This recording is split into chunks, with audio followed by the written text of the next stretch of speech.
पिछले साल ਜਦੋਂ ਭਾਰਤ ਤੇ ਪਾਕਿਸਤਾਨ ਦੀ ਆਪਸ ਵਿੱਚ ਹੀ ਖੜਕਾ ਦੜਕੇ ਵਾਲਾ ਜੰਗੀ ਮਾਹੌਲ ਉਧਰੋਂ ਬੜੀ ਬੇਇੱਜ਼ਤੀ ਹੋਈ। ਉਸ ਤੋਂ ਬਾਅਦ ਵਿੱਚ ਜਦੋਂ ਇਹਨਾਂ ਦੀ ਸਾਰੇ ਸੰਸਾਰ ਵਿੱਚ ਹਿੱਠੀ ਹੋ ਰਹੀ ਸੀ ਕਿ ਅੱਜ ਤੱਕ ਤਾਂ ਤੁਸੀਂ ਸਾਰੀ ਦੁਨੀਆ ਨੂੰ ਦਿਖਾਉਂਦੇ ਰਹੇ ਹੋ ਵੀ ਅਸੀਂ ਬੜੇ ਬੰਬੂ ਕਾਟ ਹਾਂ ਤੇ ਆ ਪਾਕਿਸਤਾਨ ਬਾਰੇ ਮੁਲਕ ਨੇ ਤੁਹਾਡੀ ਧੁੱਕੀ ਕੱਢਤੀ। ਉਸ ਤੋਂ ਬਾਅਦ ਵਿੱਚ ਧੜਾ ਧੜ ਬਹੁਤ ਸਾਰੇ ਪੰਜਾਬ ਚੋਂ ਤੇ ਹਰਿਆਣੇ ਚੋਂ ਲੋਕਾਂ ਦੀਆਂ ਗ੍ਰਿਫਤਾਰੀਆਂ ਕਰ ਕਰਕੇ ਖਾਸ ਤੌਰ ਤੇ ਸਿੱਖਾਂ ਨੂੰ ਗ੍ਰਿਫਤਾਰੀਆਂ ਕਰਕੇ ਵੀ ਇਹ ਤਾਂ ਜੀ ਪਾਕਿਸਤਾਨ ਨਾਲ ਰਲੇ ਹੋਏ ਨੇ, ਇਹ ਤਾਂ ਜੀ ISI ਦੇ ਏਜੰਟ ਨੇ, ਇਹ ਤਾਂ ਜੀ ਉਹਨਾਂ ਨੂੰ ਖਬਰਾਂ ਦਿੰਦੇ ਨੇ।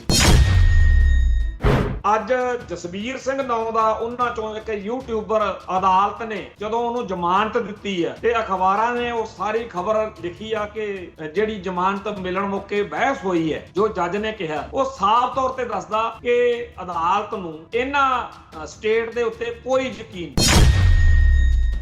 ਜਦੋਂ ਤਾਂ ਸਿੱਖਾਂ ਦੇ ਖਿਲਾਫ ਖਬਰ ਹੋਵੇ ਉਹ ਫਰੰਟ ਪੇਜ ਤੇ ਜਦੋਂ ਕੋਈ ਸਿੱਖਾਂ ਦੇ ਹੱਕ ਦੀ ਖਬਰ ਹੋਵੇ ਉਹ ਫਿਰ ਮਗਰਲੇ ਸਫੇ ਤੇ। ਇਵੇਂ ਹੀ ਹਰ ਸਾਲ ਬੇਅੰਤ ਸਾਡੇ ਨੌਜਵਾਨਾਂ ਨੂੰ ਫੜ ਕੇ ਉਹਨਾਂ ਦੇ ਬਹਾਨੇ ਪੂਰੀ ਕੌਮ ਦੇ ਵਿੱਚ ਟੈਰਰ ਫੈਲਾਉਣ ਦੇ ਲਈ ਕਈ ਦਿਨ ਫਿਰ ਚੱਲਦਾ ਵੀ ਆਹ ਹੋ ਗਿਆ ਜੀ ਐ ਹੋ ਗਿਆ। ਕਿ ਮਾਨ ਦਲ ਜਾਂ ਪੁੰਦਰ ਸਰਜੀਤ ਅਕਾਲੀ ਦਲ ਦੇ ਬੰਦਿਆਂ ਦਾ ਨਾਮ ਲੈ ਕੇ ਤਾਂ ਗੱਲ ਬਣਨੀ ਨਹੀਂ, ਸੋ ਉਹਨਾਂ ਨੂੰ ਇਹ ਲੱਗਦਾ ਕਿ ਭਾਈ ਅਮਰਤਪਾਲ ਸਿੰਘ ਨੂੰ ਖਾਲਿਸਤਾਨੀ ਜਾਂ ਅੰਡਰਗਰਾਉਂਡ ਵਾਰਦਾਤਾਂ ਕਰਨ ਵਾਲਾ ਵਿੰਗ ਬਣਾ ਕੇ ਬਦਨਾਮ ਕਰਨ ਦਾ ਸੌਖਾ ਹੈ। ਸੋ ਉਹਨਾਂ ਨੇ ਕੋਈ ਫੋਟੋ ਲੱਭ ਲਈ ਕਿ ਲਓ ਜੀ ਉਹ ਜਿਹੜਾ ਜਗਰੂਪ ਸਿੰਘ ਆ ਸ਼ੰਭੂ ਧਮਾਕੇ ਵਾਲਾ ਉਹ ਤਾਂ ਜੀ ਅਮਰਤਪਾਲ ਸਿੰਘ ਦਾ ਖਾਸ ਬੰਦਾ ਹੈ। ਸੱਚਾਈ ਇਹ ਆ ਕਿ ਇਹੋ ਜੀਆਂ ਘਟਨਾਵਾਂ ਜਾਂ ਵਾਰਦਾਤਾਂ ਦੇ ਬਹਾਨੇ ਭਾਈ ਅਮਰਤਪਾਲ ਸਿੰਘ ਨੂੰ, ਉਹਦੀ ਭੈਣ ਨੂੰ ਤੇ ਉਹਦੇ ਸਾਥੀਆਂ ਨੂੰ ਬਦਨਾਮ ਕਰਨਾ ਤੇ ਬਲੀ ਦੇ ਬੱਕਰੇ ਬਣਾਉਣ ਦਾ ਪ੍ਰੋਗਰਾਮ ਜਿਹੜਾ ਹੈ ਉਹ ਚੱਲ ਰਿਹਾ ਹੈ।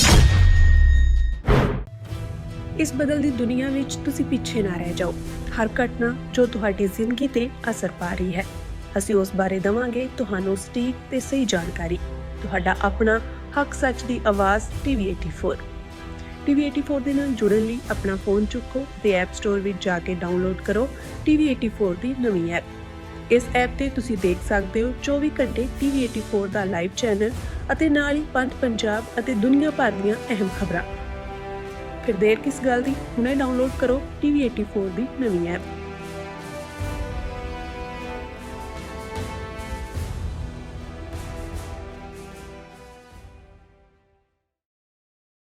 TV84 ਉੱਤੇ ਪ੍ਰੋਗਰਾਮ ਖਬਰ ਦੀ ਖਬਰ ਦੇਖ ਰਹੇ ਸਾਰੇ ਦਰਸ਼ਕਾਂ ਨੂੰ ਮੈਂ ਸਰਬਜੀਤ ਸਿੰਘ ਘਮਾਨ ਫਤਿਹ ਅਰਜ ਕਰਦਾ ਜੀ। ਵਾਹਿਗੁਰੂ ਜੀ ਕਾ ਖਾਲਸਾ, ਵਾਹਿਗੁਰੂ ਜੀ ਕੀ ਫਤਿਹ। ਅੱਜ 29 ਅਪ੍ਰੈਲ ਹੈ ਤੇ ਅੱਜ ਦਰਬਾਰ ਸਾਹਿਬ ਕੰਪਲੈਕਸ ਦੇ ਵਿੱਚ ਖਾਲਿਸਤਾਨ ਪੱਖੀ ਜਥੇਬੰਦੀਆਂ ਨੇ, ਆਗੂਆਂ ਨੇ ਤੇ ਸੰਗਤਾਂ ਨੇ ਖਾਲਿਸਤਾਨ ਡੈਕਲਾਰੇਸ਼ਨ ਡੇ ਜੋ 1986 ਨੂੰ 29 ਅਪ੍ਰੈਲ 1986 ਨੂੰ ਖਾਲਿਸਤਾਨ ਦਾ ਐਲਾਨ ਕੀਤਾ ਗਿਆ ਸੀ, ਉਹ ਐਲਾਨਨਾਮੇ ਦੇ ਦਿਹਾੜੇ ਦੀ ਯਾਦ ਵਿੱਚ ਇੱਕ ਸ਼ਾਨਦਾਰ ਪ੍ਰੋਗਰਾਮ ਕੀਤਾ ਜਿਹਨੂੰ ਸਿੱਖ ਜਗਤ ਵੱਲੋਂ ਬਹੁਤ ਚੰਗਾ ਹੁੰਗਾਰਾ ਮਿਲੇ। ਇਸ ਮੌਕੇ ਬੁਰਜ ਅਕਾਲੀ ਫੂਲਾ ਸਿੰਘ ਤੋਂ ਦਰਬਾਰ ਸਾਹਿਬ ਤੱਕ ਮਾਰਚ ਕਰਕੇ ਜਾਣ ਮੌਕੇ ਸਿੱਖ ਜਥੇਬੰਦੀਆਂ ਨੇ ਖਾਲਿਸਤਾਨ ਜਿੰਦਾਬਾਦ ਦੇ ਨਾਅਰੇ ਲਾਏ। ਖਾਸ ਤੌਰ ਤੇ ਅੱਜ ਦੇ ਇਸ ਪ੍ਰੋਗਰਾਮ ਦੇ ਵਿੱਚ ਬੀਬੀਆਂ ਦਾ ਬਹੁਤ ਵਧੀਆ ਤਰੀਕੇ ਨਾਲ ਜਿਹੜਾ ਹਾਜ਼ਰੀ ਸੀਗੀ, ਇਹ ਬੜੀ ਚੰਗੀ ਗੱਲ। ਆਮ ਤੌਰ ਦੇ ਉੱਤੇ ਖਾਲਿਸਤਾਨੀ ਸਰਗਰਮੀਆਂ ਦੇ ਵਿੱਚ ਕਿਹਾ ਜਾਂਦਾ ਕਿ ਬੀਬੀਆਂ ਦੀ ਸ਼ਮੂਲੀਅਤ ਘੱਟ ਹੁੰਦੀ ਆ, ਪਰ ਅੱਜ ਬੜਾ ਚੰਗਾ ਲੱਗਿਆ ਨੌਜਵਾਨਾਂ ਵੱਲੋਂ ਜਾਂ ਖਾਲਿਸਤਾਨ ਪੱਖੀ ਆਗੂਆਂ ਵੱਲੋਂ ਬਹੁਤ ਚੰਗੇ ਤਰੀਕੇ ਨਾਲ ਪ੍ਰੋਗਰਾਮ ਜਿਹੜਾ ਸੀਗਾ ਉਹ ਆਰਗੇਨਾਈਜ਼ ਕੀਤਾ ਗਿਆ ਸੀ। ਬਾਅਦ ਵਿੱਚ ਦਰਬਾਰ ਸਾਹਿਬ ਦੇ ਵਿੱਚ ਅਕਾਲ ਤਖਤ ਸਾਹਿਬ ਦੇ ਸਨਮੁਖ ਜਿੱਥੇ ਆਪਣਾ ਨੀਤੀ ਨਿਸ਼ਾਨੇ ਨੂੰ ਅਹਿਦ ਦੁਹਰਾਉਣ ਨੂੰ ਜਾਂ ਹੋਰ ਗੱਲਾਂ ਬਾਤਾਂ ਨੂੰ ਮੁੱਖ ਰੱਖ ਕੇ ਵੱਡਾ ਪ੍ਰੋਗਰਾਮ ਸੀ, ਉੱਥੇ ਇੱਕ ਖਾਲਿਸਤਾਨੀ ਧਿਰਾਂ ਵੱਲੋਂ ਅਗਲੇ ਦੌਰ ਲਈ, ਖਾਲਿਸਤਾਨ ਦੇ ਅਗਲੇ ਭਵਿੱਖ ਦੇ ਸੰਘਰਸ਼ ਲਈ ਇੱਕ ਡਾਕੂਮੈਂਟ ਦਸਤਾਵੇਜ਼ ਰਿਲੀਜ਼ ਕੀਤਾ ਗਿਆ ਜਿਹੜਾ ਬੜਾ ਅਹਿਮ ਹੈ। ਇਸ ਦੇ ਉੱਤੇ ਪੰਜ ਸਿੰਘਾਂ ਦੇ ਦਸਤਖਤ ਕੀਤੇ ਗਏ ਨੇ। ਪੰਚ ਪ੍ਰਧਾਨੀ ਜਥੇ ਵੱਲੋਂ ਭਾਈ ਦਲਜੀਤ ਸਿੰਘ ਬਿੱਟੂ, ਅਕਾਲ ਫੈਡਰੇਸ਼ਨ ਵੱਲੋਂ ਭਾਈ ਨਾਰਾਇਣ ਸਿੰਘ ਚੌੜਾ, ਸ਼੍ਰੋਮਣੀ ਅਕਾਲੀ ਦਲ ਅੰਮ੍ਰਿਤਸਰ ਵੱਲੋਂ ਸਿਮਰਨਜੀਤ ਸਿੰਘ ਮਾਨ, ਜਥੇਦਾਰ ਭਾਈ ਜਗਤਾਰ ਸਿੰਘ ਹਵਾਰਾ ਕਮੇਟੀ ਮਹਾਵੀਰ ਸਿੰਘ ਤੇ ਦਲ ਖਾਲਸਾ ਵੱਲੋਂ ਪਰਮਜੀਤ ਸਿੰਘ ਮੰਡ। ਇਹ ਜਿਹੜੇ ਨਾਮ ਮੈਂ ਬੋਲੇ ਆ ਇਹ ਆਪਣੇ ਆਪ ਦੇ ਵਿੱਚ ਹੀ ਸਪਸ਼ਟ ਆ ਗੱਲ ਕਿ ਬੇਸ਼ੱਕ ਇਹਨਾਂ ਸਾਰਿਆਂ ਧਿਰਾਂ ਧੜਿਆਂ ਦੇ ਬਹੁਤ ਸਾਰੇ ਆਪਸ ਵਿੱਚ ਹੀ ਵੱਖਰੇਵੇਂ ਨੇ, ਪਰ ਨਿਸ਼ਾਨੇ ਦੀ ਸਾਂਝ ਆ ਜਿਹੜੀ ਉਹ ਬਰਕਰਾਰ ਆ। ਤੇ ਇਹੀ ਹੁੰਦਾ, ਕਈ ਬੰਦੇ ਜਿਹੜੇ ਨੇ ਜਿਹੜੇ ਸੰਘਰਸ਼ ਤੋਂ, ਖਾਸ ਤੌਰ ਤੇ ਅੰਡਰਗਰਾਉਂਡ ਸੰਘਰਸ਼ ਤੋਂ ਕੋਹਾਂ ਦੂਰ ਬੈਠੇ ਹੈ, ਉਹਨਾਂ ਦੇ ਦਿਲ ਦਿਮਾਗ ਵਿੱਚ ਇੱਕ ਇਹ ਗੱਲ ਵਸੀ ਹੋਈ ਆ ਕਿ ਜੀ ਇਕੱਠੇ ਨਹੀਂ ਹੁੰਦੇ, ਇਹ ਜੀ ਸਾਰਿਆਂ ਨੂੰ ਨਾ ਇੱਕ ਬੰਦੇ ਹੇਠ ਇੱਕ ਜਥੇਬੰਦੀ ਚ ਆਉਣਾ ਚਾਹੀਦਾ। ਖਾੜਕੂ ਸੰਘਰਸ਼ ਦਰਮਿਆਨ ਵੀ ਇਹੋ ਜਿਹੇ ਬਹੁਤ ਸਾਰੇ ਬੰਦੇ ਹੁੰਦੇ ਸੀ, ਨਾ ਇਹਨਾਂ ਦੀ ਕਿਸੇ ਨੇ ਉਦੋਂ ਸੁਣੇ ਸੀ ਤੇ ਨਾ ਕਿਸੇ ਨੇ ਅੱਜ ਸੁਣਨੀ ਹੈ। ਸੱਚਾਈ ਇਹ ਆ ਕਿ ਕਦੇ ਵੀ ਸਾਰੇ ਅੰਡੇ ਕਹਿੰਦੇ ਆ ਇੱਕ ਟੋਕਰੀ 'ਚ ਨਹੀਂ ਰੱਖਣੇ ਚਾਹੀਦੇ। ਖਾਲਿਸਤਾਨ ਪੱਖੀ ਸਾਡੇ ਕੋਲੇ ਬਹੁਤ ਸਾਰੇ ਪਲੇਟਫਾਰਮ ਹੋਣੇ ਚਾਹੀਦੇ ਆ। 4-5 ਮਹੀਨੇ ਪਹਿਲਾਂ RSS ਦਾ ਇੱਕ ਰੌਲਾ ਪਿਆ, ਜਿਹਦੇ 'ਚ ਫਰਾਂਸ ਤੋਂ ਇੱਕ ਬਹੁਤ ਵੱਡੀ ਰਿਸਰਚ ਦੇ ਰਾਹੀਂ ਇਹ ਦੱਸਿਆ ਗਿਆ ਕਿ ਦੁਨੀਆ ਭਰ ਦੇ ਵਿੱਚ ਹਜ਼ਾਰਾਂ ਹੀ ਇਹੋ ਜਿਹੀਆਂ ਆਰਗੇਨਾਈਜੇਸ਼ਨਸ ਨੇ ਜਿਨ੍ਹਾਂ ਦਾ ਸਿੱਧਾ ਜਾਂ ਅਸਿੱਧਾ ਸੰਬੰਧ RSS ਨਾਲ। RSS ਦੀਆਂ ਉਹ ਜਥੇਬੰਦੀਆਂ ਨੇ, ਪਰ ਬਹੁਤ ਵਾਰੀ ਉਸ ਸੰਸਥਾ ਜਾਂ ਪਲੇਟਫਾਰਮ 'ਚ ਕੰਮ ਕਰਨ ਵਾਲਿਆਂ ਨੂੰ ਵੀ ਨਹੀਂ ਪਤਾ ਹੈਗਾ ਕਿ ਅਸੀਂ RSS ਦੇ ਇਸ ਫਰੰਟ ਦਾ ਹਿੱਸਾ ਹੈ। ਇਵੇਂ ਹੀ ਖੁਫੀਆ ਏਜੰਸੀਆਂ ਕੰਮ ਕਰਦੀਆਂ ਹੁੰਦੀਆਂ ਨੇ, ਇਵੇਂ ਹੀ ਖਾਲਿਸਤਾਨ ਪੱਖੀ ਧਿਰਾਂ ਜਿਹੜੀਆਂ ਨੇ ਉਹਨਾਂ ਨੂੰ ਇਹ ਸੋਚਣਾ ਵਿਉਂਤਣਾ ਪੈਂਦਾ ਹੈ ਕਿ ਸਾਡੇ ਕੋਲ ਹਰ ਤਰ੍ਹਾਂ ਦੇ ਸਿੱਖ ਲਈ ਪਲੇਟਫਾਰਮ ਹੋਣਾ ਚਾਹੀਦਾ।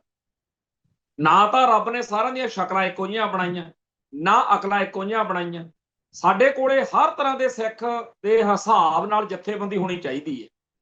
ਜਾਣੀ ਕਿ ਜੇਕਰ ਕਿਸੇ ਦੇ ਦਿਲ ਦਿਮਾਗ ਵਿੱਚ ਸਿੱਖ ਨੌਜਵਾਨ ਦੇ ਹੈ ਕਿ ਮੈਂ ਤਾਂ ਹਥਿਆਰਬੰਦ ਢੰਗ ਤਰੀਕੇ ਨਾਲ ਕੌਮ ਦੀ ਸੇਵਾ ਕਰਨੀ ਹੈ, ਤਾਂ ਕੌਮ ਕੋਲੇ ਉਹੋ ਜਿਹੀਆਂ ਹਥਿਆਰਬੰਦ ਗਰੀਲਾ ਅੰਡਰਗਰਾਉਂਡ ਸਰਗਰਮੀਆਂ ਵਾਲੀਆਂ ਜਥੇਬੰਦੀਆਂ ਹੋਣੀਆਂ ਹੀ ਚਾਹੀਦੀਆਂ ਨੇ।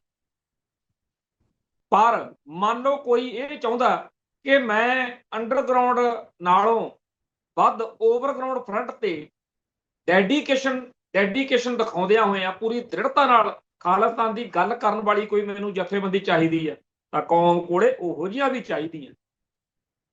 ਤੇ ਇਹ ਸਾਡੀ ਕੌਮ ਦੇ ਵਿੱਚ ਇੱਕ ਸਦਾ ਹੀ ਦੁਬਦਾ ਚੱਲਦੀ ਆ ਰਹੀ ਹੈ ਕਿ ਕੀ ਭਾਰਤੀ ਚੋਣ ਮੈਦਾਨ ਨੂੰ ਖਾਲੀ ਛੱਡਣਾ ਚਾਹੀਦਾ, ਜਾਂ ਇਹ ਦਲੀਲ ਕਿ ਜੇ ਖਾਲਿਸਤਾਨ ਦੀ ਗੱਲ ਕਰਨੀ ਆ ਤਾਂ ਹਿੰਦੁਸਤਾਨੀ ਨਿਜ਼ਾਮ ਨੂੰ ਰੱਦ ਮੁਕੰਮਲ ਤੌਰ ਤੇ ਕਰਕੇ ਗੱਲ ਕਰਿਆ ਕਰੋ।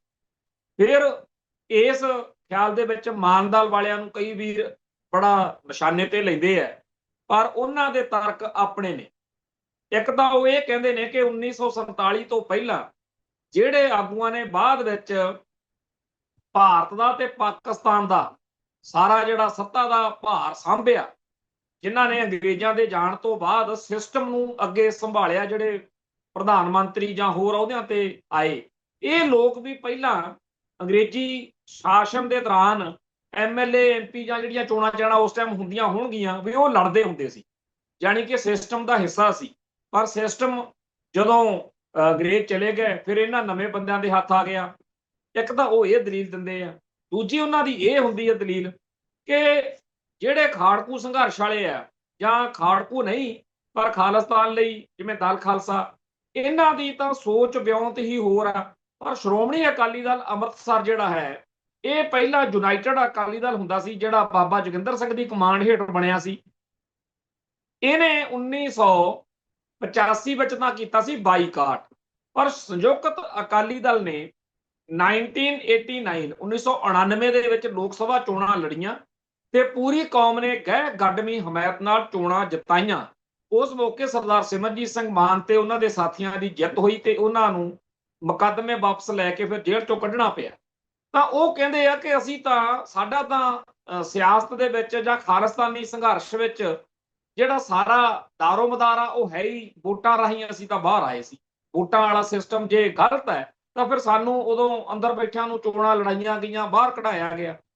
ਖੈਰ, ਮੇਰਾ ਇਹ ਮੰਨਣਾ ਕਿ ਜੇਕਰ ਨਿਸ਼ਾਨਾ ਖਾਲਿਸਤਾਨ ਹੈ, ਫਿਰ ਢੰਗ ਤਰੀਕਾ ਜਿਹੜਾ ਮਰਜ਼ੀ ਹੋ, ਫਿਰ ਠੀਕ ਹੀ ਠੀਕ ਆ।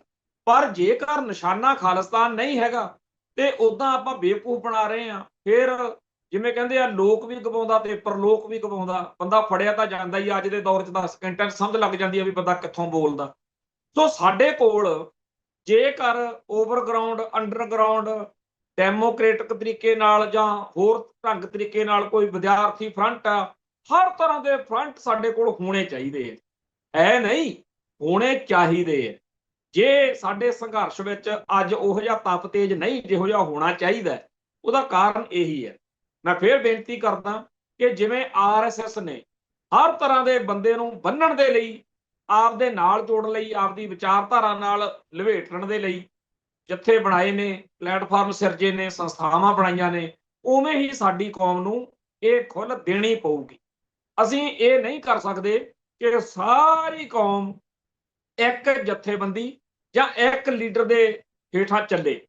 ਹੁਣ ਤਾਂ ਇਹ ਆ ਕਿ ਜੇਕਰ ਕਿਸੇ ਨੂੰ ਭਾਈ ਦਲਜੀਤ ਸਿੰਘ ਬਿੱਟੂ ਵਾਲਾ ਸਿਸਟਮ ਪ੍ਰਵਾਨ ਹੈ, ਜਿਹੜਾ ਭਾਈ ਦਲਜੀਤ ਸਿੰਘ ਬਿੱਟੂ ਦੇ ਜਥੇਬੰਦੀ ਦੇ ਰਾਹੀਂ ਆ ਰਿਹਾ, ਉਹ ਉਹਦੇ ਨਾਲ ਚੱਲ ਜਾਏਗਾ। ਤੇ ਜੇ ਕਿਸੇ ਨੂੰ ਦਲ ਖਾਲਸਾ ਵਾਲਾ ਸਟਾਈਲ ਪ੍ਰਵਾਨ ਹੈ, ਉਹਦੇ ਨਾਲ ਚਲੇ ਜਾਏਗਾ। ਜੇ ਕਿਸੇ ਨੂੰ ਮਾਨਦਲ ਵਾਲਾ ਪ੍ਰਵਾਨ ਆ, ਉਹਦੇ ਨਾਲ ਚਲਾ ਜਾਏਗਾ। ਇਹ ਤੋਂ ਬਿਨਾਂ ਵੀ ਜੇਕਰ ਹੋਰ ਕੋਈ ਪੰਥਕ ਜਾਂ ਖਾਲਿਸਤਾਨੀ ਧਿਰ ਸਰਗਰਮ ਹੈ, ਸਾਡੇ ਕੋਲੇ ਪਲੇਟਫਾਰਮ ਹੋਣੇ ਚਾਹੀਦੇ।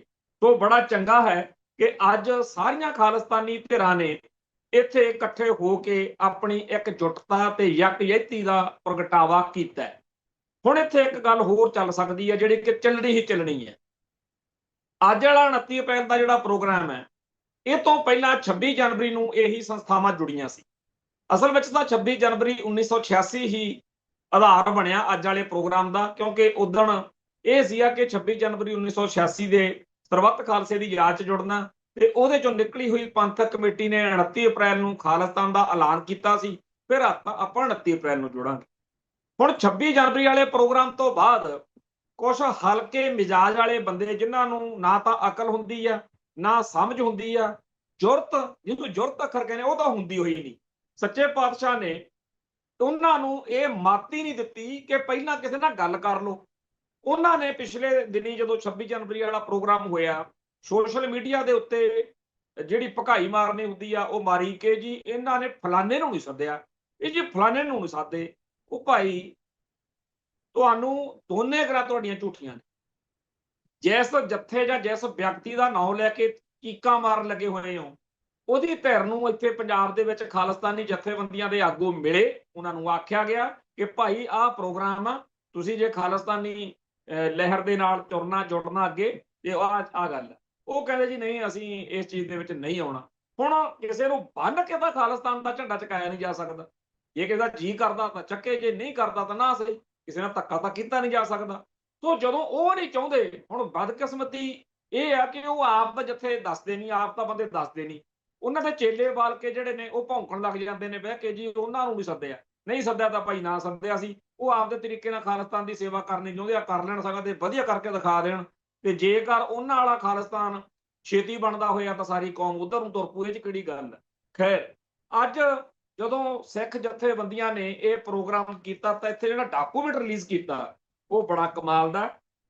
ਉਹਦੇ ਵਿੱਚ ਜਿੱਥੇ ਉਹਨਾਂ ਨੇ RSS ਦੇ, ਭਾਰਤੀ ਨਿਜ਼ਾਮ ਦੇ ਸਿੱਖੀ ਅਤੇ ਸਿੱਖਾਂ ਉੱਤੇ ਹਮਲਿਆਂ ਦੀ ਗੱਲ ਕੀਤੀ ਹੈ, ਉੱਥੇ ਖਾਲਿਸਤਾਨ ਨੂੰ ਜਸਟੀਫਾਈ ਕਰਨ ਲਈ ਜੋ ਤਰਕ, ਜੋ ਦਲੀਲਾਂ ਦਿੱਤੀਆਂ, ਉਹ ਆਪਣੇ ਆਪ 'ਚ ਕਮਾਲ ਨੇ। ਤੇ ਆਜ਼ਾਦੀ ਦੀ ਜੰਗ ਦੇ ਨਾਲ ਸੰਬੰਧਿਤ ਜਿਹੜਾ ਹੁਣ ਤੱਕ ਜਿਨ੍ਹਾਂ ਨੇ ਯੋਗਦਾਨ ਪਾਇਆ, ਸ਼ਹਾਦਤਾਂ ਦਾ, ਖਾਸ ਤੌਰ ਤੇ ਮੀਡੀਆ ਦੇ ਉਹਨਾਂ ਸਾਧਨਾਂ ਦਾ, ਜਿਨ੍ਹਾਂ ਨੇ ਮੈਗਜ਼ੀਨ ਕੱਢੇ ਜਾਂ ਕਿਤਾਬਾਂ ਲਿਖੀਆਂ, ਜਾਂ ਅੱਜ ਦੇ ਦੌਰ ਵਿੱਚ ਸੋਸ਼ਲ ਮੀਡੀਆ ਰਾਹੀਂ ਖਾਲਿਸਤਾਨ ਦੇ ਸੰਘਰਸ਼ ਨੂੰ ਬਲ ਦਿੱਤਾ, ਉਹਨਾਂ ਸਾਰਿਆਂ ਪੱਖਾਂ ਦੇ ਉੱਤੇ ਝਾਤ ਮਾਰਦਿਆਂ ਹੋਇਆਂ ਇਸ ਦੌਰ ਦੇ ਵਿੱਚ ਇੱਕ ਚੰਗਾ ਜਿਹੜਾ ਕਦਮ ਹੈ ਉਹ ਪੁੱਟਿਆ ਗਿਆ ਹੈ। ਇਸ ਦੇ ਨਾਲ ਹੀ ਜਿਹੜੀ ਧਰਮ ਯੁੱਧ ਦੇ ਸਿਧਾਂਤ ਦੀ ਰਣਨੀਤੀ ਤੇ ਅਗਵਾਈ ਦੇ ਸਿਰਲੇਖ ਹੇਠ ਤੇ ਵਿਪਰ ਇੰਡੀਅਨ ਸਾਮਰਾਜ ਬਨਾਮ ਗੁਰੂ ਖਾਲਸਾ ਪੰਥ ਸਿਰਲੇਖ ਹੇਠ, ਹੋਰ ਬਹੁਤ ਸਾਰੇ ਸਿਰਲੇਖਾਂ ਹੇਠ ਆਪਦੀ ਗੱਲ ਕਹੀ ਗਈ ਆ। ਮੈਂ ਸਿੱਖ ਜਗਤ ਨੂੰ ਬੇਨਤੀ ਕਰਾਂਗਾ ਕਿ ਇਹ ਜਿਹੜਾ ਡਾਕੂਮੈਂਟ ਆ ਸੋਸ਼ਲ ਮੀਡੀਆ ਤੇ ਕਾਫੀ ਇਹਨਾਂ ਨੇ ਸਾਰਿਆਂ ਨੇ ਉਹਨੂੰ ਪਾਇਆ, ਸਾਨੂੰ ਸਾਰਿਆਂ ਨੂੰ ਪੜ੍ਹਨਾ ਚਾਹੀਦਾ, ਇਹਦੇ ਉੱਤੇ ਰਾਏ ਦੇਣੀ ਚਾਹੀਦੀ ਆ। ਭੱਜਣਾ ਨਹੀਂ ਚਾਹੀਦਾ, ਲੁਕਣਾ ਨਹੀਂ ਚਾਹੀਦਾ। ਜਿਹੜੀ ਗੱਲ ਪਸੰਦ ਆ ਉਹਦੀ ਹਮਾਇਤ ਕਰੋ, ਜਿਹਦੇ ਬਾਰੇ ਵੱਖਰੀ ਰਾਏ ਆ ਸਲੀਕੇ ਨਾਲ ਆਪਦੀ ਗੱਲ ਕਹੋ। ਜਿਹੜਾ ਖਾਲਿਸਤਾਨ ਦੇ ਝੰਡੇ ਚੱਕ ਕੇ, ਖਾਲਿਸਤਾਨ ਦੇ ਏਜੰਡੇ ਨੂੰ ਸਮਰਪਿਤ ਹੋ ਕੇ ਪੰਥ ਦੀ ਆਜ਼ਾਦੀ ਲਈ, ਕੌਮ ਦੀ ਚੜ੍ਹਦੀ ਕਲਾ ਲਈ ਇਹਨਾਂ ਨੇ ਕਾਰਨਾਮਾ ਕੀਤਾ ਹੈ, ਜੋ ਅਗਵਾਈ ਕੀਤੀ ਆ, ਇਹਦਾ ਆਪਾਂ ਸਾਰੇ ਖੈਰ ਮਕਦਮ ਕਰੀਏ, ਜੀ ਆਇਆਂ ਕਹੀਏ। ਜਿੱਥੇ ਜਿੱਥੇ ਸਾਨੂੰ ਲੱਗਦਾ ਹੈ ਕਿ ਇੱਥੇ ਘਾਟ ਰਹਿ ਗਈ, ਉਹ ਘਾਟ ਪੂਰੀ ਕਰਨ ਲਈ ਆਪਣੀ ਜ਼ਿੰਮੇਵਾਰੀ ਨਿਭਾਈਏ। ਖੈਰ, ਅੱਜ ਦੇ ਇਸ ਸਾਰੇ ਡਾਕੂਮੈਂਟ ਦੇ ਵਿੱਚ ਜਿੱਥੇ ਉਹਨਾਂ ਨੇ ਦਲਿਤਾਂ ਜਾਂ ਭਾਰਤੀ ਨਿਜ਼ਾਮ ਦੇ ਸਤਾਏ ਹੋਏ ਲੋਕਾਂ, ਖਾਸ ਤੌਰ ਦੇ ਉੱਤੇ ਬ੍ਰਾਹਮਣਵਾਦ ਦੇ ਸਤਾਏ ਹੋਏ ਲੋਕਾਂ ਦੀ ਗੱਲ ਕੀਤੀ ਹੈ, ਜਿੱਥੇ ਜਾਤ ਵਰਣ ਦੇ ਢਾਂਚੇ ਦੀ ਗੱਲ ਕੀਤੀ ਆ, ਬੇਗਮਪੁਰੇ ਦੀ ਗੱਲ ਕੀਤੀ ਆ, ਉੱਥੇ ਇਹ ਵੀ ਮੰਗ ਕੀਤੀ ਆ ਕਿ ਦੁਨੀਆ ਭਰ ਦੇ ਹੋਰ ਮੁਲਕ ਜਿਹੜੇ ਆ ਉਹ ਖਾਲਿਸਤਾਨ ਨੂੰ ਮਾਨਤਾ ਦੇਣ ਤੇ ਯੂਐਨਓ ਦੇ ਰਾਹੀਂ ਸਾਡੀ ਜਿਹੜੀ ਆਜ਼ਾਦੀ ਦੀ ਲੜਾਈ ਆ ਉਹਨੂੰ ਹੋਰ ਅੱਗੇ ਤੋਰਿਆ ਜਾਵੇ। ਅੱਜ ਦੇ ਇਸ ਖਾਲਿਸਤਾਨ ਡੈਕਲੇਰੇਸ਼ਨ ਡੇ ਦੇ ਉੱਤੇ ਜੋ ਐਲਾਨ ਕੀਤੇ ਗਏ ਨੇ ਉਹ ਬਹੁਤ ਅਰਥ ਭਰਪੂਰ ਨੇ। ਸਮਾਂ ਅੱਗੇ ਨਹੀਂ ਦਿੰਦਾ ਕਿ ਇਸ ਮਸਲੇ ਤੇ ਹੋਰ ਜ਼ਿਆਦਾ ਆਪਾਂ ਚਰਚਾ ਕਰੀਏ, ਕਿਉਂਕਿ ਕਈ ਨੁਕਤਿਆਂ ਦੇ ਉੱਤੇ ਚਰਚਾ ਕਰਨੀ ਹੈ। ਅੱਜ ਭਾਈ ਅਮਰਤਪਾਲ ਸਿੰਘ ਦੇ ਬਹਾਨੇ ਫਿਰ ਇੱਕ ਵਾਰੀ ਇੰਡੀਅਨ ਸਟੇਟ ਨੇ, ਖਾਸ ਤੌਰ ਤੇ ਮੀਡੀਆ ਨੇ ਪੂਰੀ ਤਰ੍ਹਾਂ ਇੱਕ ਮੱਕੜ ਜਾਲ ਜਿਹਾ ਬੁਣਿਆ। ਇੱਕ ਸ਼ੰਭੂ ਜਿਹੜਾ ਰੇਲਵੇ ਟਰੈਕ ਆ ਰਾਜਪੁਰਾ ਪਟਿਆਲਾ ਵਾਲੇ ਪਾਸੇ, ਉੱਥੇ ਇੱਕ ਕਹਿੰਦੇ ਆ ਕਿ ਬੰਬ ਚੱਲਿਆ ਸੀਗਾ, ਧਮਾਕਾ ਹੋਇਆ ਸੀ, ਤੇ ਉੱਥੇ ਕਹਿੰਦੇ ਆ ਜੀ ਜਗਰੂਪ ਸਿੰਘ ਪੰਜਵੜ ਨਾਮ ਦਾ ਇੱਕ ਨੌਜਵਾਨ ਜਿਹੜਾ ਉਹ ਉੱਥੇ ਮ੍ਰਿਤਕ ਹਾਲਤ 'ਚ ਪਾਇਆ ਗਿਆ। ਪਰ ਇਸ ਤੋਂ ਬਾਅਦ ਚ ਧੜਾ ਧੜ ਛਾਪੇ ਮਾਰ ਕੇ ਬਹੁਤ ਸਾਰੇ ਬੇਦੋਸ਼ੇ ਜਿਨ੍ਹਾਂ ਦੇ ਪਰਿਵਾਰਕ ਮੈਂਬਰ ਸੋਸ਼ਲ ਮੀਡੀਆ ਤੇ ਕਲਪ ਰਹੇ ਨੇ ਕਿ ਘਰੋਂ ਚੱਕ ਕੇ ਲੈ ਕੇ ਗਏ। ਤੇ ਇਸ ਗੱਲ ਦੇ ਬਾਰੇ ਇੱਕ ਲੋਕ ਉਹ ਨੇ ਜਿਹੜੇ ਅੰਨੀ ਦੇ ਇੱਥੇ ਕਹਿਣ ਲੱਗੇ ਆ ਕਿ ਵਾਹ ਜੀ ਵਾਹ, ਕਮਾਲ ਕਰਤੀ, ਮਿੰਟਾਂ 'ਚ ਜੀ ਫੜ ਲਏ। ਪਰ ਮੈਂ ਖੁਦ ਇਹ ਗੱਲ ਭੁਗਤੀ ਹੋਈ ਆ, ਜਦੋਂ ਲੁਧਿਆਣੇ ਦੇ ਸ਼ਿੰਗਾਰ ਸਿਨੇਮੇ 'ਚ ਬੰਬ ਧਮਾਕਾ ਹੋਇਆ ਸੀ, ਸਾਨੂੰ ਉੱਥੇ ਬਾਹਲਿਆਂ ਨੂੰ ਤਾਂ 100 ਕੁ ਬੰਦੇ ਨੂੰ ਇਹਨਾਂ ਨੇ ਸੀਏ ਸਟਾਫ ਦੇ ਵਿੱਚ ਜਗਰਾਵਾਂ 'ਚ ਤੇ ਲੁਧਿਆਣੇ ਰੱਖ ਕੇ ਤੰਗ ਪਰੇਸ਼ਾਨ ਕੀਤਾ, ਜਿਨ੍ਹਾਂ ਚੋਂ 25-30 ਜਾਣਿਆਂ ਤੇ ਮੁਕੱਦਮੇ ਬਣਾਏ। ਸਾਰੇ ਦੇ ਸਾਰੇ ਬਰੀ ਹੋ ਕੇ ਘਰਾਂ ਨੂੰ ਆ ਗਏ। ਪਰ ਉਹਨਾਂ ਦਿਨਾਂ 'ਚ ਜਦੋਂ ਸਾਡੀਆਂ ਗ੍ਰਿਫਤਾਰੀਆਂ ਹੋਈਆਂ ਸੀ, ਉਦੋਂ ਇਉਂ ਲੱਗਣ ਲਾਤਾ ਲੋਕਾਂ ਨੂੰ, ਸਾਡੀਆਂ ਫੋਟੋਆਂ ਲਾ ਲਾ ਕੇ ਖਬਰਾਂ ਆ, ਜੈਸਵਾਲ ਜਿਹੜਾ ਐਸਐਸਪੀ ਸੀਗਾ ਤੇ ਗੁਰਪ੍ਰੀਤ ਸਿੰਘ ਤੂਰ ਐਸਪੀਡੀ, ਇਹ ਸਾਰੇ ਇਉਂ ਲੱਗਣ ਲਾਇਆ ਪਿਆ ਵੀ ਜਿਵੇਂ ਬਹੁਤ ਅਸੀਂ ਖੂਨ ਖਰਾਬਾ ਕਰ ਦਿੱਤਾ ਹੋਵੇ। ਸਾਰੇ ਬਰੀ ਹੋ ਕੇ ਆਏ ਆ ਤੇ ਕਿਸੇ ਨੂੰ ਕੱਖ ਨਹੀਂ ਹੋਇਆ ਜੀ। ਟਾਈਮ ਜ਼ਰੂਰ 4-4 5-5 ਸਾਲ ਲੱਗੇ ਆ। ਪਿਛਲੇ ਸਾਲ ਜਦੋਂ ਭਾਰਤ ਤੇ ਪਾਕਿਸਤਾਨ ਦੀ ਆਪਸ ਵਿੱਚ ਹੀ ਖੜਕਾ ਦੜਕੇ ਵਾਲਾ ਜੰਗੀ ਮਾਹੌਲ ਸੀ, ਉਧਰੋਂ ਬੜੀ ਬੇਇੱਜ਼ਤੀ ਹੋਈ, ਕਿਉਂਕਿ ਸੋਸ਼ਲ ਮੀਡੀਆ ਦੇ ਉੱਤੇ ਜਿੰਨੇ ਇਹਨਾਂ ਦੇ YouTube ਚੈਨਲਾਂ ਵਾਲੇ ਨੇ, ਜਿੰਨੇ ਇੰਡੀਆ ਦੇ ਵੱਡੇ ਜਿਹੜੇ ਨਾਮਵਰ ਇਹਨਾਂ ਦੇ ਹੈਗੇ ਆ, ਅੱਜ ਤੱਕ ਬਾਜ ਤੱਕ, ਜਿੰਨਾ ਲੱਲੜ ਪੱਲੜ, ਇਹਨਾਂ ਨੇ ਬੜਾ ਰੰਡੀ ਰੋਣਾ ਪਾਇਆ ਜੀ, ਲਾਹੌਰ ਦੱਬ ਲਿਆ, ਕਸ਼ਮੀਰ ਫਲਾਨਾ ਕਰਤਾ, ਉੱਥੇ ਆਏ ਉਹ। ਪਰ ਇਹਨਾਂ ਨੇ ਤਾਂ 5-6 ਦਿਨ ਲੜਾਈ ਰੱਖੀ, ਹਾਲਾਂਕਿ ਉਹ ਲੜਾਈ 8-10 ਘੰਟੇ ਦੇ ਵਿੱਚ ਹੀ ਉਹਨਾਂ ਨੇ ਇਹਨਾਂ ਦੇ ਜਹਾਜ਼ੂ ਸੁੱਟਤੇ ਤੇ ਉਹ ਪਾਕਿਸਤਾਨ ਦਾ ਹੱਥ ਉੱਤੇ ਰਿਹਾ, ਜਿਸ ਤੋਂ ਬਾਅਦ ਚ ਟਰੰਪ ਨੇ ਕਹਿ ਕੇ ਇਹਨਾਂ ਦਾ ਖਹਿੜਾ ਛੱਡਾ। ਉਸ ਤੋਂ ਬਾਅਦ ਵਿੱਚ ਜਦੋਂ ਇਹਨਾਂ ਦੀ ਸਾਰੇ ਸੰਸਾਰ ਵਿੱਚ ਹੇਠੀ ਹੋ ਰਹੀ ਸੀ ਕਿ ਅੱਜ ਤੱਕ ਤਾਂ ਤੁਸੀਂ ਸਾਰੀ ਦੁਨੀਆ ਨੂੰ ਦਿਖਾਉਂਦੇ ਰਹੇ ਹੋ ਵੀ ਅਸੀਂ ਬੜੇ ਬੱਬੂ ਕਾਟ ਹਾਂ ਤੇ ਆ ਪਾਕਿਸਤਾਨ ਬਾਰੇ ਮੁਲਕ ਨੇ ਤੁਹਾਡੀ ਧੁੱਕੀ ਕੱਢਤੀ। ਉਸ ਤੋਂ ਬਾਅਦ ਵਿੱਚ ਜਿਵੇਂ ਖਸਿਆਨੀ ਬਿੱਲੀ ਖੰਭਾ ਨੋਚੇ, ਉਹ ਗੱਲ ਫਿਰ ਕੀਤੀ ਵੀ ਧੜਾ ਧੜ ਬਹੁਤ ਸਾਰੇ ਪੰਜਾਬ ਚੋਂ ਤੇ ਹਰਿਆਣੇ ਚੋਂ ਲੋਕਾਂ ਦੀਆਂ ਗ੍ਰਿਫਤਾਰੀਆਂ ਕਰ ਕਰਕੇ, ਖਾਸ ਤੌਰ ਤੇ ਸਿੱਖਾਂ ਨੂੰ ਗ੍ਰਿਫਤਾਰੀਆਂ ਕਰਕੇ ਵੀ ਇਹ ਤਾਂ ਜੀ ਪਾਕਿਸਤਾਨ ਨਾਲ ਰਲੇ ਹੋਏ ਨੇ, ਇਹ ਤਾਂ ਜੀ ISI ਦੇ ਏਜੰਟ ਨੇ, ਇਹ ਤਾਂ ਜੀ ਉਹਨਾਂ ਨੂੰ ਖਬਰਾਂ ਦਿੰਦੇ ਨੇ। ਇੰਨਾ ਕੁ ਇੱਥੇ ਰੌਲਾ ਗੋਲਾ ਪਾਇਆ ਗਿਆ, ਜਿਵੇਂ ਅੱਜ ਕਈਆਂ ਨੂੰ ਲੱਗਦਾ ਵੀ ਜਿਹੜੇ ਮੁੰਡੇ ਫੜੇ ਆ ਸ਼ੰਭੂ ਧਮਾਕੇ ਤੋਂ ਬਾਅਦ ਵੀ ਇਹ ਖਰੀ ਸੱਚੇ ਫੜੇ ਆ, ਉਦੋਂ ਵੀ ਲੋਕਾਂ ਨੂੰ ਲੱਗਣ ਲੱਗ ਗਿਆ ਵੀ ਇੰਨੇ ਏਜੰਟ ਨੇ ਇੱਥੇ। ਪਰ ਸਮਾਂ ਸਾਰੇ ਸਵਾਲਾਂ ਦਾ ਜਵਾਬ ਹੁੰਦਾ ਹੈ।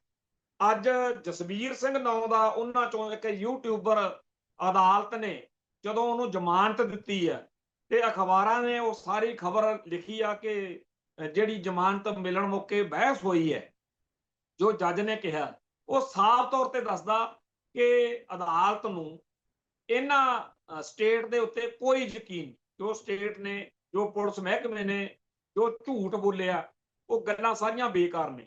ਅੱਜ ਜਸਵੀਰ ਸਿੰਘ ਦੀ ਜ਼ਮਾਨਤ ਹੋਈ ਹੈ, ਪਰ ਹੁਣ ਇਸ ਗੱਲ ਦੀ ਗਰੰਟੀ ਆ ਕਿ ਜਿੰਨੇ ਵੀ ਬੰਦੇ ਫੜੇ ਗਏ ਨੇ ਉਹ ਸਾਰਿਆਂ ਦੀ ਜ਼ਮਾਨਤਾਂ ਵੀ ਹੋਣੀਆਂ ਨੇ ਤੇ ਸਾਰਿਆਂ ਨੇ ਘਰੋਂ ਘਰੀ ਵੀ ਆਉਣਾ। ਪਰ ਮੈਂ ਇੱਕ ਬੇਨਤੀ ਕਰਦਾ, ਤੁਹਾਡੇ ਜਿੰਨੇ ਵੀ ਆ ਸਰੋਤੇ ਮੇਰਾ ਸੁਣ ਰਹੇ ਨੇ, ਤੁਹਾਨੂੰ ਸਾਰਿਆਂ ਨੂੰ ਇਸ ਗੱਲ ਦਾ ਪਤਾ ਹੈ ਕਿ ਉਦੋਂ ਬੜੇ ਵੱਡੀ ਗਿਣਤੀ 'ਚ ਫੜਫੜੀਆ ਹੋਇਆ ਸੀ, ਪਰ ਇਸ ਜ਼ਮਾਨਤ ਦਾ ਤੁਹਾਨੂੰ ਪਤਾ ਕਿਉਂ? ਕਿਉਂਕਿ ਇਹ ਖਬਰ ਲੁਕੋਈ ਜਾਂਦੀ ਹੈ। ਜਦੋਂ ਤਾਂ ਸਿੱਖਾਂ ਦੇ ਖਿਲਾਫ ਖਬਰ ਹੋਵੇ ਉਹ ਫਰੰਟ ਪੇਜ ਤੇ ਜਦੋਂ ਕੋਈ ਸਿੱਖਾਂ ਦੇ ਹੱਕ ਦੀ ਖਬਰ ਹੋਵੇ ਉਹ ਫਿਰ ਮਗਰਲੇ ਸਫੇ ਤੇ ਜਦੋਂ ਸ਼ਿੰਗਾਰ ਸਿਨੇਮਾ ਬੰਬ ਕਾਂਡ ਦੇ ਵਿੱਚ ਮੇਰੀ ਗ੍ਰਿਫਤਾਰੀ ਦੀ ਖਬਰ ਸੀ, ਉਹ ਅਜੀਤ ਅਖਬਾਰ ਦੇ ਫਰੰਟ ਪੇਜ ਤੇ ਸੀ, ਫੋਟੋ ਲਾ ਕੇ। ਜਿੱਦਣ ਬਰੀ ਹੋਇਆ ਉਦੋਂ 8ਵੇਂ ਪੇਜ ਤੇ ਨਿੱਕੀ ਜੀ ਖਬਰ ਸੀਗੀ, ਜਿਹਦਾ ਪਤਾ ਹੀ ਨਹੀਂ ਕਿਸੇ ਨੂੰ ਲੱਗਿਆ ਵੀ ਉਹ ਬਰੀ ਵੀ ਹੋ ਗਏ।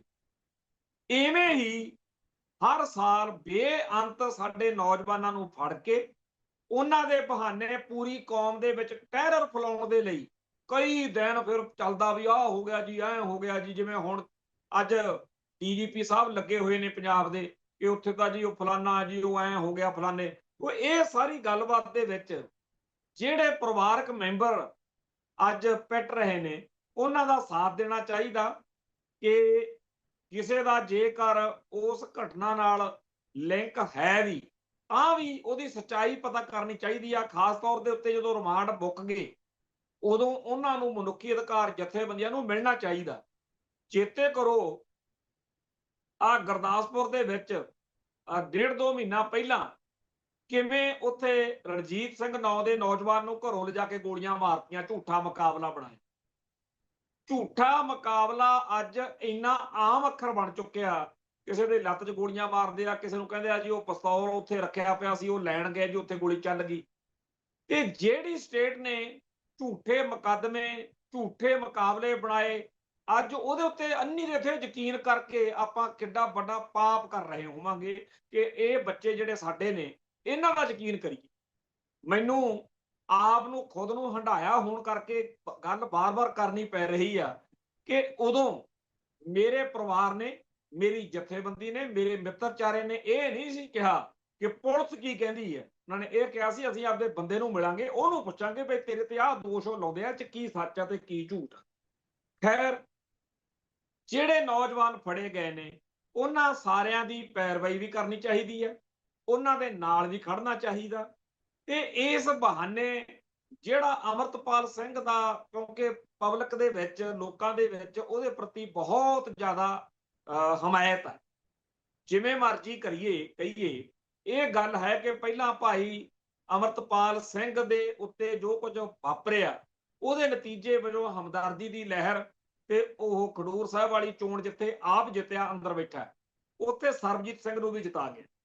ਹੁਣ ਜਿਹੜਾ ਆਹ ਮੌਕਾ ਹੈ, ਲੋਕਾਂ ਨੂੰ ਸਾਫ਼ ਲੱਗਦਾ ਕਿ ਜਿਵੇਂ ਆਮ ਆਦਮੀ ਪਾਰਟੀ ਨੂੰ ਬਹੁਤ ਵੱਡੀ ਹਮਾਇਤ ਮਿਲੀ ਸੀ, ਉਵੇਂ ਇਸ ਵਾਰ ਵੀ ਕਿਤੇ ਭਾਈ ਅਮਰਤਪਾਲ ਸਿੰਘ ਵਾਲਾ ਜਿਹੜਾ ਗਰੁੱਪ ਆ, ਜਿਹਦਾ ਮਾਨ ਦਲ ਨਾਲ ਤੇ ਪੁਨਰ ਸਰਜੀਤ ਅਕਾਲੀ ਦਲ ਨਾਲ ਗੱਠਜੋੜ ਚੱਲ ਰਿਹਾ, ਵੀ ਇਹ ਵੀ ਕਿਤੇ ਇਹੋ ਜਿਹਾ ਹੁੰਝਾ ਫੇਰ ਕੰਮ ਨਾ ਹੋ ਜਾਏ। ਸੋ ਇਹ ਗੱਲ ਪੱਕੀ ਹੈ ਕਿ ਭਾਈ ਅਮਰਤਪਾਲ ਸਿੰਘ ਵਾਲੀ ਧਿਰ ਦਾ, ਕਿਉਂਕਿ ਮਾਨ ਦਲ ਜਾਂ ਪੁਨਰ ਸਰਜੀਤ ਅਕਾਲੀ ਦਲ ਦੇ ਬੰਦਿਆਂ ਦਾ ਨਾਂ ਲੈ ਕੇ ਤਾਂ ਗੱਲ ਬਣਨੀ ਨਹੀਂ। ਸੋ ਉਹਨਾਂ ਨੂੰ ਇਹ ਲੱਗਦਾ ਕਿ ਭਾਈ ਅਮਰਤਪਾਲ ਸਿੰਘ ਨੂੰ ਖਾਲਿਸਤਾਨੀ ਜਾਂ ਅੰਡਰਗਰਾਊਂਡ ਵਾਰਦਾਤਾਂ ਕਰਨ ਵਾਲਾ ਵਿੰਗ ਬਣਾ ਕੇ ਬਦਨਾਮ ਕਰਨ ਦਾ ਸੌਖਾ ਹੈ। ਸੋ ਉਹਨਾਂ ਨੇ ਕੋਈ ਫੋਟੋ ਲੱਭ ਲਈ ਕਿ ਲਓ ਜੀ ਉਹ ਜਿਹੜਾ ਜਗਰੂਪ ਸਿੰਘ ਆ ਸ਼ੰਭੂ ਧਮਾਕੇ ਵਾਲਾ, ਉਹ ਤਾਂ ਜੀ ਅਮਰਤਪਾਲ ਸਿੰਘ ਦਾ ਖਾਸ ਬੰਦਾ ਹੈ।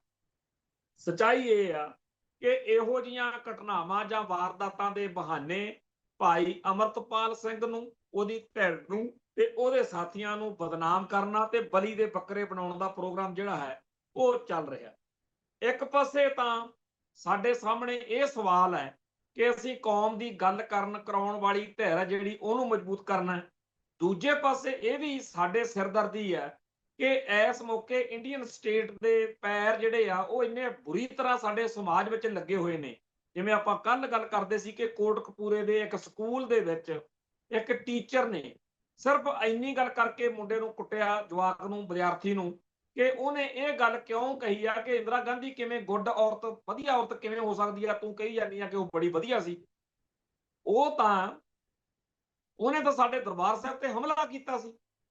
ਇਸ ਤਰੀਕੇ ਨਾਲ ਜਦੋਂ ਇਹ ਗੱਲ ਸੋਸ਼ਲ ਮੀਡੀਆ ਤੇ ਆਈ ਹੈ ਤਾਂ ਇੱਕ ਨਵੀਂ ਚਰਚਾ ਛਿੜੀ ਹੈ। ਬਹੁਤ ਸਾਰੇ ਲੋਕ ਇਹ ਕਹਿਣ ਵਾਲੇ ਪ੍ਰਗਟ ਹੋਏ ਨੇ ਜਿਹੜੇ ਕਹਿੰਦੇ ਆ ਜੀ ਉਹ ਟੀਚਰ ਨੇ ਤਾਂ ਫਿਰ ਜੀ ਇਹੀ ਕਹਿਣਾ ਸੀ। ਭਾਈ ਕਿਉਂ ਕਹਿਣਾ ਸੀ? ਜਿਹੜੀ ਗੱਲ ਉਹ ਬੱਚਾ ਕਹਿ ਰਿਹਾ ਸਹੀ ਤਾਂ ਉਹ ਆ, ਵਾਕਿਆ ਹੀ ਇੰਦਰਾ ਨੇ ਦਰਬਾਰ ਸਾਹਿਬ ਤੇ ਹਮਲਾ ਕੀਤਾ ਹੈ। ਹੁਣ ਗੱਲ ਇਹ ਹੈ ਕਿ ਅਸੀਂ ਜਿੱਥੇ ਖਾਲਿਸਤਾਨ ਦੀ ਲੜਾਈ ਲੜ ਰਹੇ ਹਾਂ, ਉੱਥੇ ਸਾਡੀ ਮਨੁੱਖੀ ਚੇਤਨਾ ਨੂੰ, ਸਿੱਖ ਚੇਤਨਾ ਨੂੰ, ਸਿੱਖ ਮਾਨਸਿਕਤਾ ਨੂੰ ਪੰਥ ਪ੍ਰਸਤ ਬਣਾਈ ਰੱਖਣ ਦੀ ਲੜਾਈ ਵੀ ਲੜਨੀ ਪੈਣੀ। ਇੱਕ ਪਾਸੇ ਇੰਡੀਅਨ ਨਿਜ਼ਾਮ ਸਾਡੇ ਬੱਚਿਆਂ ਨੂੰ, ਸਾਡੇ ਲੋਕਾਂ ਨੂੰ ਭਾਰਤ ਮਾਤਾ ਕੀ ਜੈ ਕਹਿਣ ਵਾਲੇ ਪਾਸੇ ਤੋਰਨਾ ਚਾਹੁੰਦਾ, ਤੇ ਅਸੀਂ ਪੰਥ ਨੂੰ, ਕੌਮ ਨੂੰ ਸਮਰਪਿਤ ਲੋਕ ਚਾਹੁੰਦੇ ਹਾਂ। ਇਸ ਗੱਲ ਦਾ ਬੜਾ ਹੀ ਮੈਨੂੰ ਅਫਸੋਸ ਹੋਇਆ ਕਿ ਉਹ ਭੋਰਾ ਪਰ ਨਿਆਣਾ ਤਾਂ ਡਟਿਆ ਪਿਆ ਤੇ ਕਿ ਸਿਆਣੇ ਬਿਆਣੇ ਮਤਾਂ ਦੇਣ ਲੱਗੇ ਹੋਏ ਨੇਗੇ ਕਿ ਛੱਡੋ ਜੀ।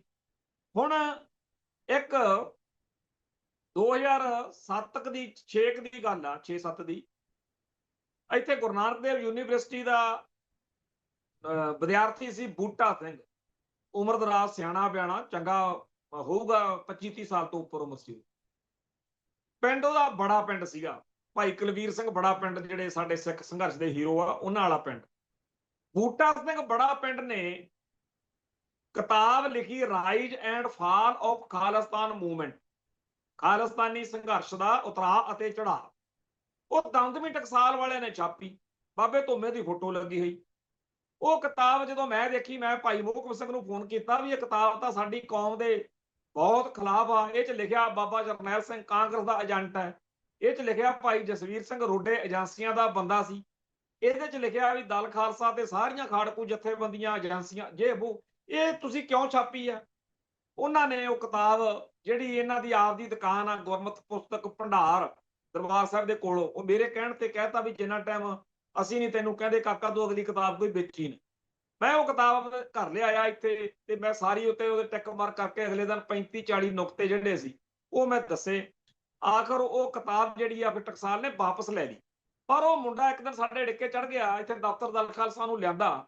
ਮੈਂ ਉਹਨੂੰ ਪਹਿਲਾਂ ਤਾਂ ਚਲੋ ਗੁੱਸੇ ਗਿਲੇ ਹੋਏ ਤੇ ਉਹਨੇ ਆਪਦੀ ਸਪਸ਼ਟੀਕਰਨ ਦਿੱਤਾ ਤੇ ਉਹ ਕਹਿੰਦਾ ਜੀ ਅਸਲ ਵਿੱਚ ਇਹ ਕਿਤਾਬ ਮੈਂ ਦਮਦਮੀ ਟਕਸਾਲ ਵੱਲੋਂ ਜਾਂ ਛਾਪਣ ਲਈ ਨਹੀਂ ਕੋਈ ਇਹ ਕੀਤੀ, ਮੈਂ ਯੂਨੀਵਰਸਿਟੀ ਦੇ ਵਿੱਚ, ਗੁਰੂ ਨਾਨਕ ਦੇਵ ਯੂਨੀਵਰਸਿਟੀ ਦੇ ਵਿੱਚ ਵਿਦਿਆਰਥੀ ਹਾਂ, ਮੇਰਾ PhD ਦਾ ਥੀਸਿਸ ਆ ਜਿਹੜਾ, ਉਹਦਾ ਸਬਜੈਕਟ ਸੀ rise and fall of Khalistan movement.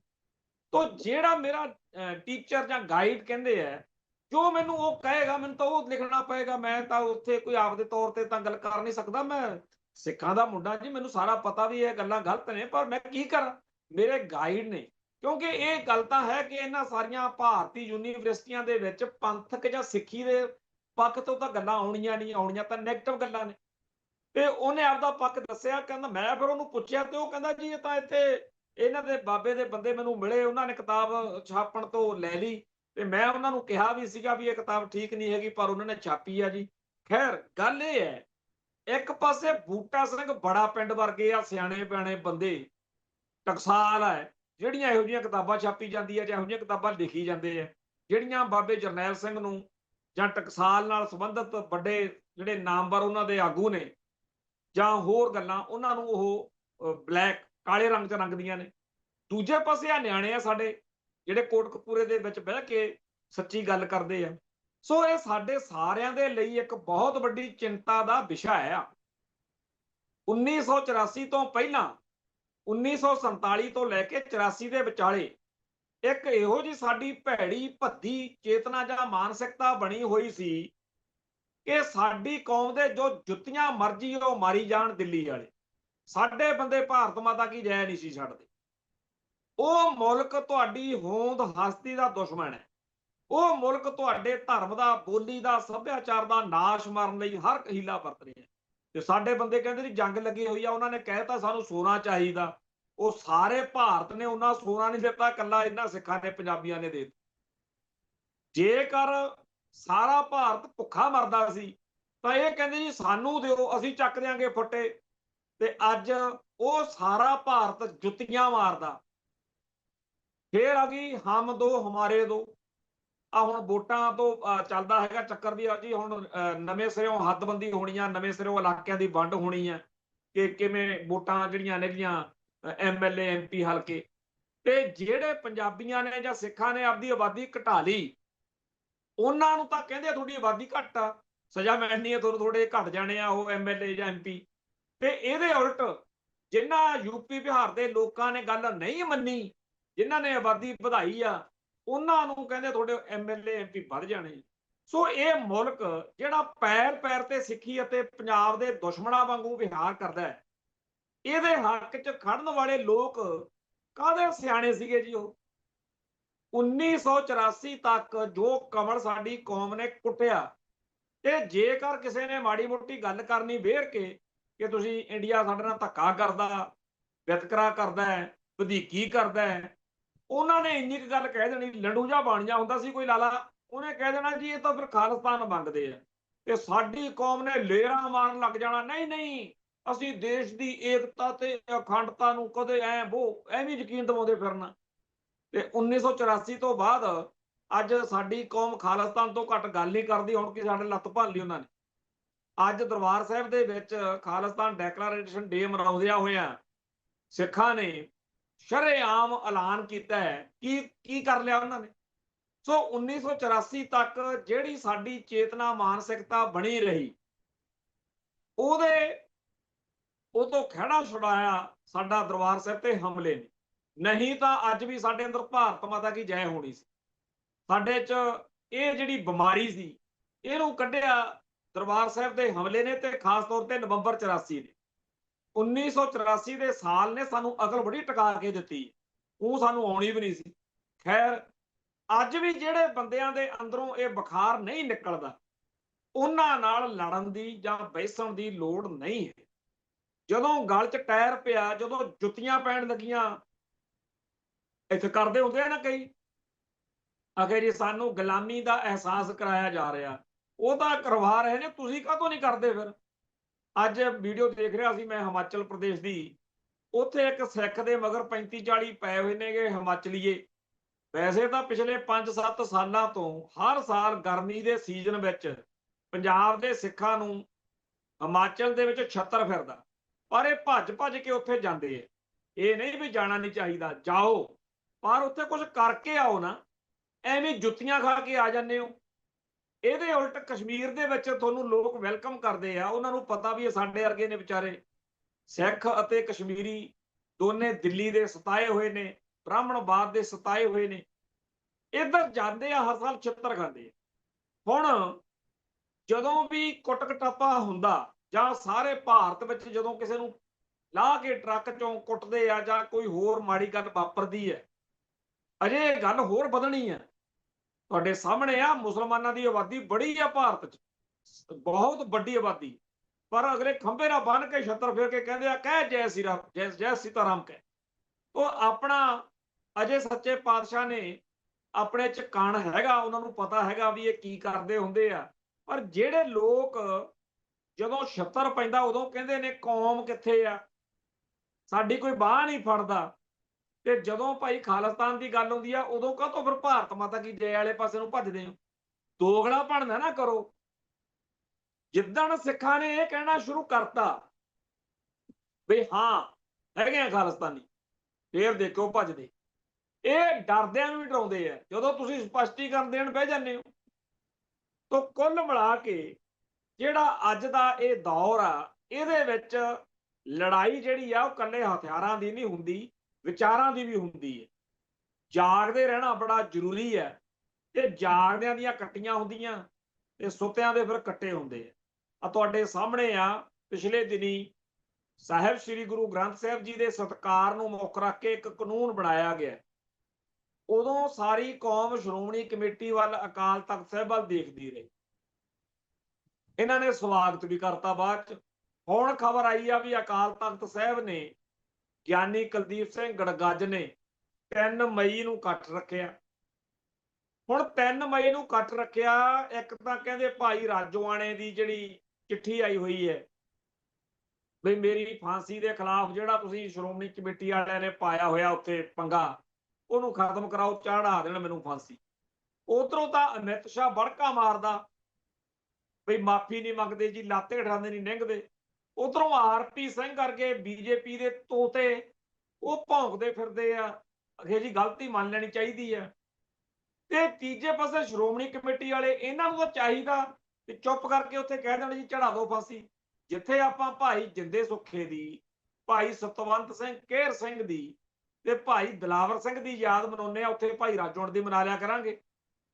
ਪਰ ਜਿਹੜਾ ਲੋਕਾਂ ਦਾ ਵਹਿਮ ਆ ਜਿਹੜੇ ਤੁਰੇ ਫਿਰਦੇ ਆ, ਚੇਤੇ ਕਰੋ ਜਿੱਦਣ ਮਨਜਿੰਦਰ ਸਿੰਘ ਸਰਸਾ ਗਿਆ ਸੀ ਨਾ ਬੀਜੇਪੀ 'ਚ, ਕਹਿੰਦਾ ਸਿੱਖਾਂ ਦੇ ਮਸਲੇ ਹੱਲ ਕਰਾਵਾਂਗੇ।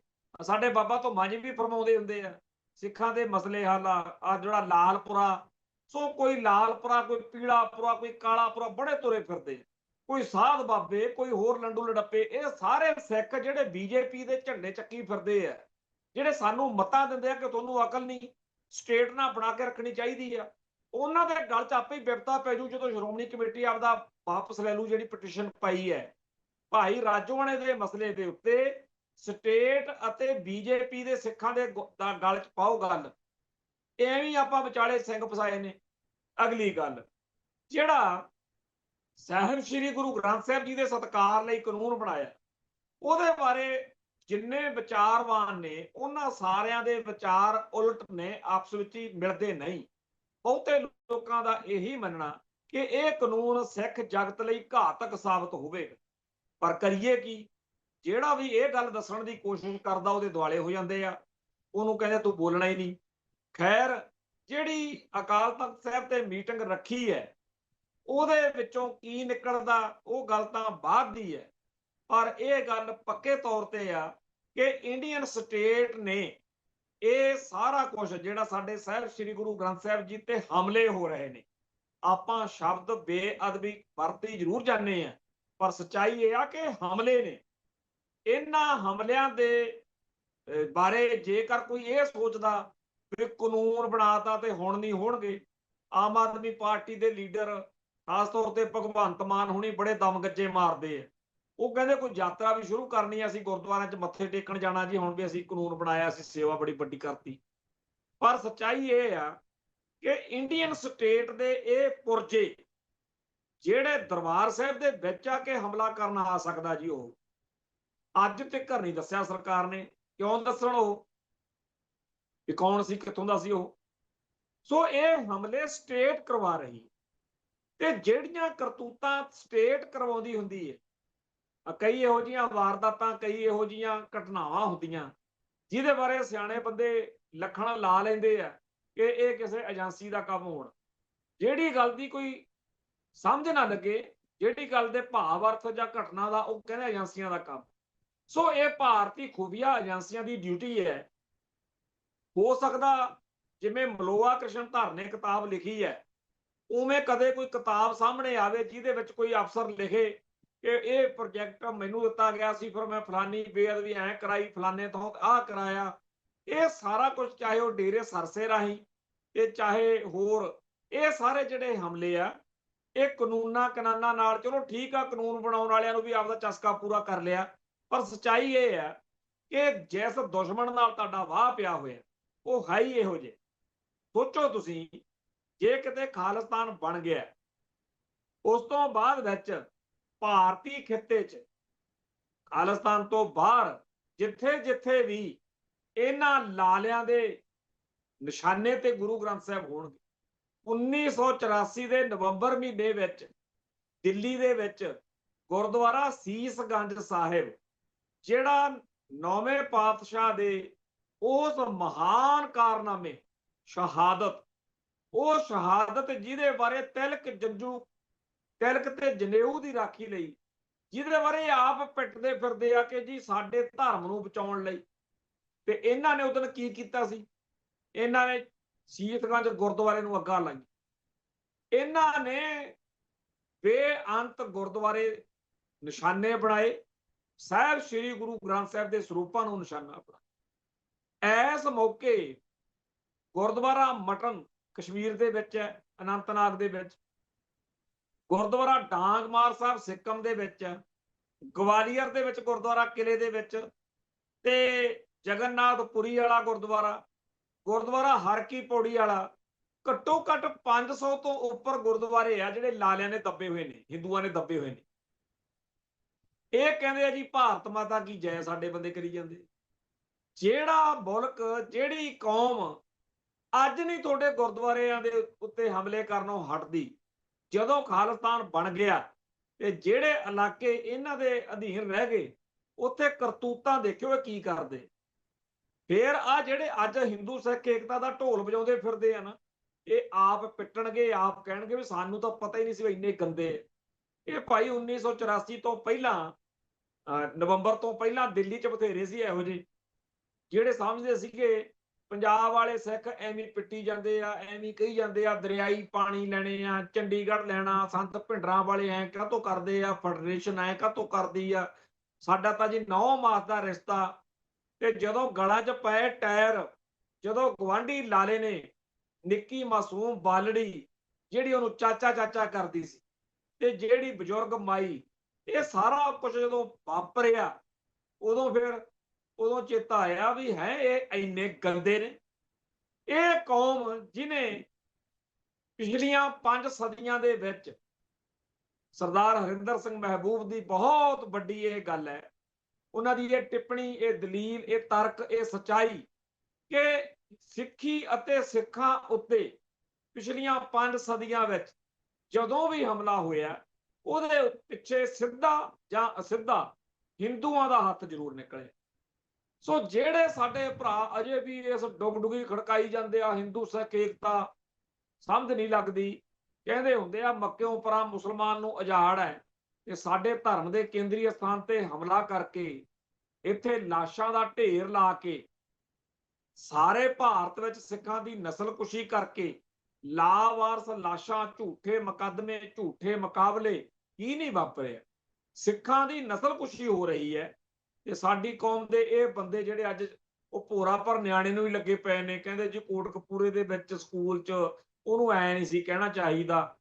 ਹਾਂ ਭਾਈ, ਤੁਹਾਡੀ ਮੌਜ ਆ, ਤੁਸੀਂ ਜੋ ਮਰਜ਼ੀ ਕਰੋ, ਪਰ ਇਹ ਗੱਲ ਪੱਕੀ ਹੈ ਕਿ ਖਾਲਿਸਤਾਨ ਦਾ ਇਸ਼ੂ ਦਿਨੋਂ ਦਿਨ ਬੁਲੰਦ ਹੁੰਦਾ ਜਾ ਰਿਹਾ, ਸਾਰੀ ਦੁਨੀਆ ਦੇ ਵਿੱਚ ਦੁਨੀਆ ਨੂੰ ਸਪਸ਼ਟ ਹੁੰਦਾ ਜਾ ਰਿਹਾ। ਪਹਿਲਾਂ ਸਾਨੂੰ ਭਾਰਤੀ ਜਾਂ ਹਿੰਦੂ ਕਹੀ ਜਾਂਦੇ ਸੀ, ਹੁਣ ਸਭ ਨੂੰ ਪਤਾ ਸਿੱਖ ਭਾਰਤ 'ਚ ਗੁਲਾਮ ਨੇ, ਆਪਣੀ ਆਜ਼ਾਦੀ ਚਾਹੁੰਦੇ ਆ। ਤੇ ਇੱਕ ਦਿਨ ਆਊਗਾ ਜਦੋਂ UNO ਦੇ ਵਿੱਚ ਖਾਲਿਸਤਾਨ ਦਾ ਝੰਡਾ ਬਾਕੀ ਮੁਲਕਾਂ ਦੇ ਝੰਡਿਆਂ ਦੇ ਬਰਾਬਰ ਝੂਲੂਗਾ। ਉਸ ਦਿਨ ਦੀ ਉਡੀਕ ਵਿੱਚ ਤੇ ਆਸ ਵਿੱਚ ਫਤਿਹ ਅਰਜ ਕਰਦਾ ਜੀ। ਨਾਨਕ ਨਾਮ ਚੜ੍ਹਦੀ ਕਲਾ, ਤੇਰੇ ਭਾਣੇ ਸਰਬੱਤ ਦਾ ਭਲਾ। ਵਾਹਿਗੁਰੂ ਜੀ ਕਾ ਖਾਲਸਾ, ਵਾਹਿਗੁਰੂ ਜੀ ਕੀ ਫਤਿਹ।